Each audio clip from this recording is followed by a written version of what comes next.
E Deus naquele momento nem esperava ver a aranha novamente, não tinha como ele cumprir o que tinha prometido. Mas de longe ele viu Anansi se aproximando confiante e com tudo o que ele havia prometido. Desde esse dia, Deus tinha uma dívida com aquela aranha. O Anansi é um personagem da mitologia africana, mais especificamente dos povos Akan, Ashanti, afro-caribenhos e afro-americanos. Não dá pra me dizer ao certo a vocês se o Anansi é visto como um deus ou não, porque toda vez que eu pesquisei, isso não ficou muito claro. E na minha opinião, eu acho que ele se encaixa muito mais em criatura mitológica do que em deus. O Anansi sempre aparece na forma de uma aranha ou de um homem-aranha.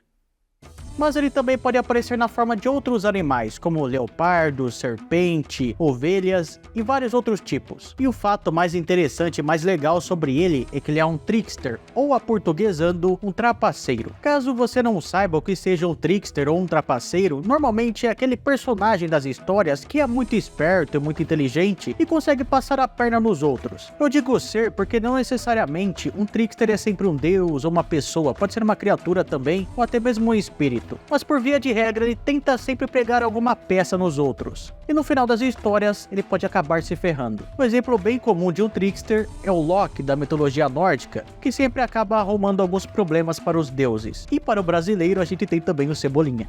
Só que de todos esses seres, na minha opinião, o Senhor Aranha consegue ser o mais inteligente de todos, porque ele sempre sai das histórias numa boa. Ele acaba levando os outros na conversa e na criatividade que ele tem. As histórias do Anansi se originaram em Gana, mas por causa da escravidão elas acabaram se espalhando para outros lugares. E mesmo sendo um trapaceiro, o Anansi sempre é o centro dessas histórias, e pode ser tanto protagonista quanto antagonista, porque dependendo da visão, ele pode ser bom ou pode ser mal. Só que assim galera, assim como as histórias dos orixás que eu já contei várias vezes aqui no canal, as peripécias muito loucas do Senhor Aranha são passadas através da tradição oral, ou seja, não tem uma fonte fixa das histórias, o que faz com que elas possam mudar bastante. Mas de toda forma, a própria fala seria uma sabedoria passada por Anansi. O Anansi também era levado como um tipo de símbolo de resistência entre os escravos, porque da mesma maneira em que em suas histórias ele usava sua esperteza e sua inteligência para acabar vencendo seus oponentes, os escravos faziam a mesma coisa com os seus senhores, só que no limite das plantações. As versões jamaicanas das histórias são as mais bem preservadas por causa do número de escravos que tinha no local. O Anansi até que ficou bem famoso nas mídias, porque ele, por exemplo, apareceu em Super Choque, quer dizer, não exatamente é o Anansi, mas é um herói baseado nele. Inclusive tem até algumas referências à história de Anansi nesse episódio do Super Choque, mas já eu falo disso. Ele apareceu também em American Gods.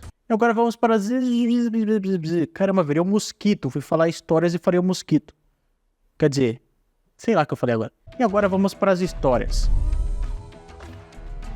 Se você tá gostando do vídeo, deixa aquele like e vai se inscrevendo aí no canal porque tem vídeo novo toda semana. Não esqueça também de compartilhar o vídeo para dar aquela força, porque você não tem ideia de como isso me ajuda. Uma certa vez a aranha coletou todo o conhecimento do mundo e colocou dentro de uma cabaça, e subiu uma árvore para colocá-la lá no topo. Mas antes sequer de chegar na metade do caminho ele teve muitos problemas, muito porque ele amarrou a cabaça na barriga, e isso impediu que ele continuasse subindo. Então o seu filho chamado Nitikuma, que observava ele, disse que se ele realmente tivesse toda aquela sabedoria do mundo junto com ele, ele teria tido o bom senso de amarrar a cabaça nas costas e não na barriga. Nesse momento, o Anansi ficou com muita raiva e jogou a cabaça no chão com toda a força. Ela quebrou e toda a sabedoria se espalhou, e os homens que vieram pegaram o que cada um poderia e foram embora. Um dia, Eku e Sogblane foram visitar Anansi. No entanto, quando bateram à sua porta, o Anansi não respondeu e, ao invés disso, disse à sua esposa, a Su, para que ela atendesse. Quando Eku perguntou onde Anansi estava, a Su disse que ele estava lá em cima. No entanto, Anansi colocou as teias no chão, em frente à porta, e se escondeu embaixo da cama, segurando uma teia de seda, de modo que, quando Sogblane entrou no quarto, ele puxou a seda, acionando a armadilha, prendendo Sogblane em teias. O Eku entrou logo em seguida, mas o Anansi estava preparado, então saiu disfarçado de filho. Ele disse que o Anansi havia pulado pela janela, e quando Eku olhou para fora, o Anansi o empurrou pela janela, e para dentro de outra armadilha, que também era uma teia que envolveu o Eku. Ele então saiu do disfarce e roubou os dois. Ele tinha pegado búzios e inhame. Ele parou em um local próximo e comeu o inhame antes de ir comprar alguma coisa com os búzios. Enquanto isso, o Eku pediu para sua lança para que libertasse ele da armadilha e que depois também libertasse Sogblane. Eles então perguntaram a Só se ela tinha visto o Anansi. Ela respondeu dizendo que tinha visto ele sair de casa em direção a um campo de arroz. Eku e Sogplin foram até lá e viram as pegadas de Anansi rastreadas até o mercado e seguiram elas. O Anansi viu os dois chegando e se escondeu em um rebanho de vacas, porém o Eku ficou interessado em comprar uma das vacas e acabou vendo o Anansi. Eles agarraram ele e levaram a público, onde envergonharam por sua falta de hospitalidade. O Anansi estava humilhado, mas nem se importou muito, porque ele acabou se divertindo. Essa é a versão mais popular da história que eu vou contar aqui, mas pode ser que você ache outras por aí. No começo, não existiam histórias no mundo, porque todas eram mantidas por um deus supremo chamado Niami. O Anansi, é claro, se interessou por elas e pediu para Niami que o entregasse, porém, o deus não queria desistir de suas histórias. Embora a aranha insistisse muito por elas, ele não poderia pagar por todas. Não convencido por ele, o Niami disse para o Anansi que vários grandes reinos no mundo, como o Kokofu, o Baekwai e o Asumengia, tentaram comprar as suas histórias, mas nenhum conseguiu, nenhum tinha dinheiro suficiente para isso. Ele então ponderou como o Anansi, que era completamente insignificante em comparação a todos os outros, teria sucesso com ele. O Anansi, no entanto, não se intimidou e prometeu que poderia comprá-los, e até perguntou para o Niami o preço. Como resultado, o Niami aceitou a oferta de Anansi, mas mesmo assim estabeleceu um preço muito caro, esperando que seria impossível para a aranha realizar todos os difíceis trabalhos que ele passaria, e planejou tudo. O Anansi teria que capturar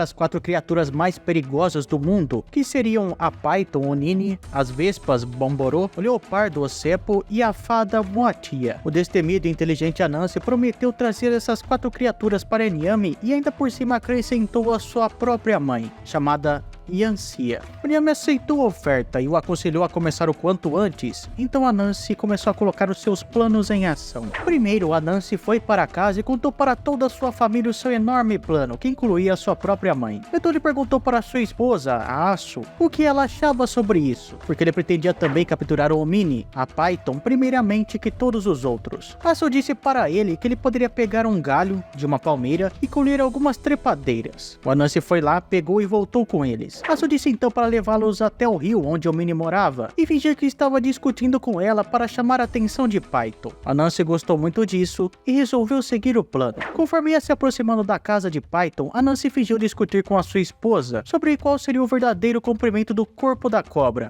Lá ele. Omini finalmente ouviu Anansi fingindo discutir, se aproximou da aranha e perguntou sobre o que ele estava falando. Anansi explicou para Python e então a Omini quis provar que ela era assim muito grande e começou a se comparar com os galhos de Anansi. Então, se aproveitando, a aranha amarrou todos os galhos nela e depois disso levou ela até Niami enquanto zombava dela. Depois disso, Anansi voltou para casa e agora falou para sua esposa que ele precisava capturar as vespas e não demorou muito e ela deu uma ideia para ele. Disse para Anansi pegar uma cabaça e encher de água. Ele então fez isso e entrou no mato onde todas as vespas estavam perambulando. Ele borrifou um pouco daquela água sobre as vespas e depois jogou o resto sobre ele mesmo. Então pegou uma folha de bananeira e saiu do esconderijo. Rapidamente as vespas foram tentar atacar ele, mas então falou para elas tomarem cuidado porque estava chovendo. E como todas elas estavam um pouco molhadas e o próprio Anansi estava todo encharcado de água, elas acreditaram. Anansi então abriu a cabaça e falou para que elas entrassem ali dentro para evitar que todas morressem. Rapidamente todas entraram, o Anansi também zombou delas e levou para Niami. Voltou novamente para casa e perguntou para sua mulher sobre o leopardo Sebo. Asu então disse para Anansi construir um buraco para pegá-lo. Então ele foi até o local onde o Sepo normalmente ficava e cavou um enorme buraco. Cobriu ele com galhos e decidiu voltar para casa porque ele sabia que na manhã seguinte, provavelmente o leopardo estaria ali dentro. E realmente isso aconteceu. Chegando lá, ele olhou para dentro do buraco e viu o leopardo todo confuso ali. Anansi então ofereceu ajuda para ele, mas fez com que ele prometesse que ele não tentaria devorá-lo. E o leopardo prometeu. Falou então para o leopardo levantar as patas da frente para cima para que ele conseguisse pegar as escadas que ele jogaria. E assim que o leopardo levantou as patas, Anansi pegou uma faca e jogou o cabo dela em direção à cabeça do leopardo, que foi atingido e desmaiou. O Anansi prendeu o leopardo e levou para Niami. E curiosamente, quem assistiu o episódio do Anansi do Super Choque, na verdade eu não lembro se tem mais de um episódio, mas enfim, quem assistiu vai saber que o principal inimigo do Anansi é um homem leopardo. Ele é outra ilusão sua, aranha. O nome dele é Super Choque.